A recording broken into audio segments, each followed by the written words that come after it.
নমস্কার দেশবাসী। এখন ডিফেন্স এক্সপোর্ট মার্কেটের যে ডেটা সামনে উঠে এসছে সেটা দেখে ডিফেন্স ম্যানুফ্যাকচারিং কান্ট্রিজ যেমন জার্মানি, রাশিয়া, ফ্রান্স এবং আমেরিকাও ভাবতে বাধ্য হয়ে গেছে যে ভারত 2 বছর আগে পর্যন্ত ডিফেন্সের ইকুইপমেন্টের জন্য অন্য দেশের ওপর ডিপেন্ডেন্ট ছিল, আর আজ সেই ভারত এত দ্রুত গতিতে ডিফেন্স এক্সপোর্টের এত বড় মার্কেটকে কিভাবে দখল করে নিল। শুধু তাই নয়, এছাড়াও কিছু দিন আগে দক্ষিণ আমেরিকার একটা দেশ গুয়ানার পক্ষ থেকে ভারতের HAL অর্থাৎ Hindustan aeronautics limited Dornier aircraft তৈরি করার অর্ডার রিসিভ করেছিল এবং তার মধ্যে দুটো এয়ারক্রাফটকে 1 মাসের মধ্যেই ম্যানুফ্যাকচার করে ভারতের পক্ষ থেকে ডেলিভার করে দেওয়া হয়েছে। যেখানে ভারতের এই সফলতাকে দেখে ইউরোপিয়ান কান্ট্রিজগুলো ভারতের দিকে ক্রমশ অগ্রসর হচ্ছে। এখনো তো গ্লোবাল মার্কেটে ডিফেন্স এক্সপোর্টের যে ডেটা সামনে উঠে এসছে সেইটার গ্রোথকে দেখে জার্মানি, রাশিয়া, ফ্রান্স এবং আমেরিকাও আশ্চর্য হয়ে গেছে। তো বন্ধুরা, সম্পূর্ণ আপডেট কি তাই ভিডিওতে আমরা জানবো, কিন্তু আগে অগ্রসর হওয়ার পূর্বে ভারত গুয়ানাকে 1 মাসের মধ্যে ডর্নিয়ার এয়ারক্রাফট তৈরি করে সাকসেসফুলি ডেলিভার করে দিয়েছে। সেইটার জন্য ভিডিওটা একটা লাইক এবং চ্যানেলটা সাবস্ক্রাইব অবশ্যই করবেন। তো বন্ধুরা, আমি আপনাদের কিছু ভিডিওতে বলেছিলাম ভারতের ডিফেন্স ম্যানুফ্যাকচারিং কোম্পানিগুলো নিজেদের প্রোডাক্টের কোয়ালিটির জন্য যেইভাবে নিজেদের পরিচয় তৈরি করেছে, তো তা থেকে ভারতের ডিফেন্স ইকুইপমেন্ট, মিসাইল এবং খতরনাক হাতিয়ার তৈরি করার কন্ট্রাক্ট বিশ্বের বিভিন্ন দেশের থেকে রিসিভ করেছে, যা থেকে ভারতের ডিফেন্স এক্সপোর্ট এত দ্রুত গতিতে গ্রো করছে। এছাড়াও কিছুদিন আগে একটা খবর বেরিয়ে এসেছিল, ভারত যে গুয়ানার পক্ষ থেকে ডর্নিয়ার এয়ারক্রাফট তৈরি করার কন্ট্রাক্ট পেয়েছিল তাকে 1 মাসের মধ্যে ভারতের হিন্দুস্তান এরোনটিক্স লিমিটেড তৈরি করে গুয়ানাকে ডেলিভারও করে দিয়েছে, যা থেকে ভারতের প্রায় $23 মিলিয়ন মুনাফা হয়েছে, যেটা গুয়ানার export and import bank of India থেকে লোন নিয়ে HAL কে দিয়েছিল। আর বিশেষ কথা হলো, ডর্নিয়ার এয়ারক্রাফট সাকসেসফুলি ডেলিভার হওয়ার কারণে গুয়ানা এবং ভারতের মধ্যে আরো একটা নতুন পার্টনারশিপ শুরু হয়ে গেছে।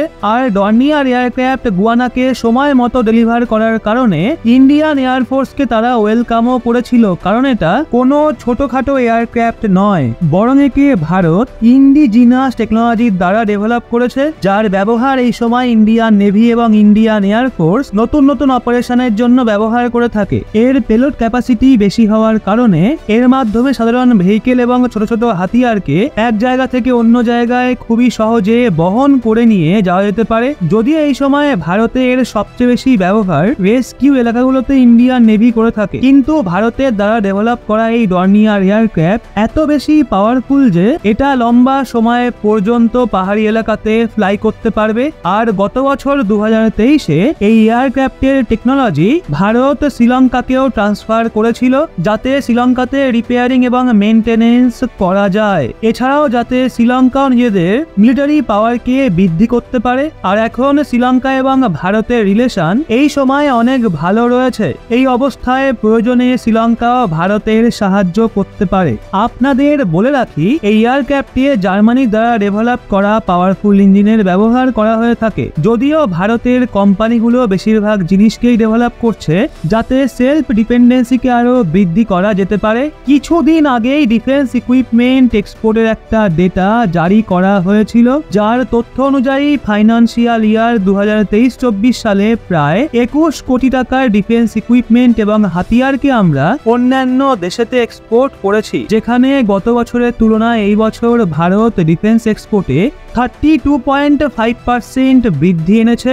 আর ভারতের ডিফেন্স এক্সপোর্টের এই ডেটাকে দেখেই জার্মানি, রাশিয়া, ফ্রান্স এবং আমেরিকার মতো দেশ হতবাক হয়ে যাচ্ছে যে ভারত 2 বছর আগে পর্যন্ত ডিফেন্স ইকুইপমেন্টের জন্য অন্য দেশের ওপর নির্ভরশীল ছিল, কিন্তু আজ তারা ডিফেন্স এক্সপোর্টের বিষয়ে এত দ্রুত গতিতে অন্য দেশের মার্কেটকে কিভাবে দখল করে নিচ্ছে। আর 1 April Indian defence minister Rajnath Singh একটা পোস্টের মাধ্যমে মাধ্যমে বলেছেন যে ইন্ডিয়ার ডিফেন্স এক্সপোর্ট একটা নতুন সফলতাকে অর্জন করেছে আর এইবার 21,000 কোটি টাকাকে অতিক্রম করে গেছে। আর তিনি তার টুইটে এটাও বলেছেন যে এটা বিশ্বের ইতিহাসে প্রথমবার হয়েছে যখন ইন্ডিয়ান ডিফেন্স এক্সপোর্ট 21,000 কোটি টাকার টার্গেটকে অ্যাচিভ করেছে। তো কেবলমাত্র ডিফেন্স সেক্টরই নয় বরং এছাড়া ওভারঅল এক্সপোর্টকে দেখতে গেলে ভারত খুব দ্রুত গতিতেই অন্যান্য দেশের মার্কেটকে দখল করছে। আর ভারতের Hindustan aeronautics limited financial year 2023-24 সালে এত বেশি প্রজেক্ট পেয়েছে যেটা আজ পর্যন্ত এর আগে কখনোই পায়নি। আর এই সময় দেখতে গেলে হিন্দুস্তান এরোনটিক্স লিমিটেডের ইন্ডিয়াতে প্রায় 16টা প্রোডাকশন ইউনিট মজুত রয়েছে। আর এই কোম্পানি বৃদ্ধি পাওয়া ডিমান্ড অনুযায়ী নিজেদের প্রোডাকশনকে আরো বাড়িয়ে চলেছে, যা থেকে ওভারঅল ভারত ছাড়াও অন্যান্য দেশের কন্ট্রাক্টও এই কোম্পানি পাচ্ছে। যদিও কেবলমাত্র ডিফেন্স এক্সপোর্টই নয় বরং এছাড়াও কিছুদিন আগে একটা খবর সামনে বেরিয়ে এসেছে যে ভারত ম্যানুফ্যাকচারিং এর বিষয়ে চীন এবং ভিয়েতনামের অল্টারনেটিভ কান্ট্রি তৈরি হওয়ার দিকে দ্রুত গতিতে অগ্রসর হচ্ছে। যদিও দেখতে গেলে এরপরে ভারত এশিয়ার টপ ম্যানুফ্যাকচারার কান্ট্রি হয়ে যাবে, কিন্তু তার আগে লোয়ার টাস্ককে ইমপ্রুভ করার অনেক বেশি প্রয়োজন রয়েছে। আর ভারতকে টপ ম্যানুফ্যাকচারার কান্ট্রি এবং এক্সপোর্ট কান্ট্রি হতে অত বেশি সমস্যা হবে না, কারণ এই সময় আমেরিকা এবং বিভিন্ন মিডল ইস্ট দেশের থেকে চীনের কোম্পানিগুলোকে বের করে দেওয়া হচ্ছে। আর ভারত যেই দেশের সাথে ফ্রি ট্রেড এগ্রিমেন্ট বা FTA সাইন করেছে তার সুবিধা এখন পাচ্ছে। ইন্ডিয়ান প্রোডাক্টের ডিমান্ড বাড়ছে, কেননা এই দেশগুলোতে ইন্ডিয়ান প্রোডাক্টকে এক্সপোর্ট করার জন্য মার্কেটের ফ্রি ট্রেড অ্যাক্সেস রয়েছে। এই অবস্থায় দেশেতে ইন্ডিয়ান প্রোডাক্টকে ডিউটি ফ্রি এক্সপোর্ট করা হচ্ছে। যদি কেবল ডিফেন্স সেক্টরের ওপর নজর দেওয়া হয় তাহলে আমরা এক বছরে ভারতের প্রতিবেশী দেশ সহ 85টারও বেশি দেশকে ডিফেন্স ইকুইপমেন্ট এক্সপোর্ট করেছি, যার টোটাল ভ্যালু 21,000 কোটি টাকারও বেশি। আর অন্যদিকে গত বছর কেবলমাত্র সেইটা 15,920 কোটি টাকার আশেপাশে ছিল, অর্থাৎ এক বছরে প্রায় 32.5% গ্রোথ লক্ষ্য করা যাচ্ছে। আর এটা রাশিয়া, জার্মানি, ফ্রান্স এমনকি আমেরিকার কাছে চিন্তার বিষয় এই জন্য, কারণ এখনো পর্যন্ত এই দেশগুলো ডিফেন্সের এক্সপোর্ট করত, কিন্তু এখন ভারত তাদেরকে দ্রুত গতিতে রিপ্লেস করে দিচ্ছে। কারণ ইন্ডিয়ান ডিফেন্স ইকুইপমেন্ট কিছুটা এক্সপেন্সিভ হলেও এর কোয়ালিটিকে দেখে বেশিরভাগ দেশই ভারতের ডিফেন্স ইকুইপমেন্ট এবং ওয়েপেনকে পছন্দ করেছে, যার মধ্যে একটা কন্ট্রাক্ট $155 মিলিয়ন, যেটা ভারতের কল্যাণী গ্রুপকে দেওয়া হয়েছিল। আর এই দু একদিন আগে পিনাকা মিসাইলের ভ্যারিয়েন্ট তৈরি করার এক্সপোর্ট অর্ডারও পেয়েছে, যার টোটাল ভ্যালু প্রায় $155 মিলিয়ন আশেপাশে। বাকি আপনারা গ্লোবাল মার্কেটের বৃদ্ধি পাওয়া ইন্ডিয়ান ডিফেন্স ইন্ডাস্ট্রির জন্য কমেন্ট বক্সে জয় হিন্দ এবং জয় ভারত অবশ্যই লিখবেন। আর ভারতীয় বিজ্ঞানীদের শুভেচ্ছা জানাতে একদমই ভুলবেন না। তো বন্ধুরা, এরকমই আরো নলেজেবল ভিডিও পাওয়ার জন্য চ্যানেলটি সাবস্ক্রাইব অবশ্যই করবেন। দেখা হচ্ছে আবার পরের ভিডিওতে। ভালো থাকবেন, সুস্থ থাকবেন।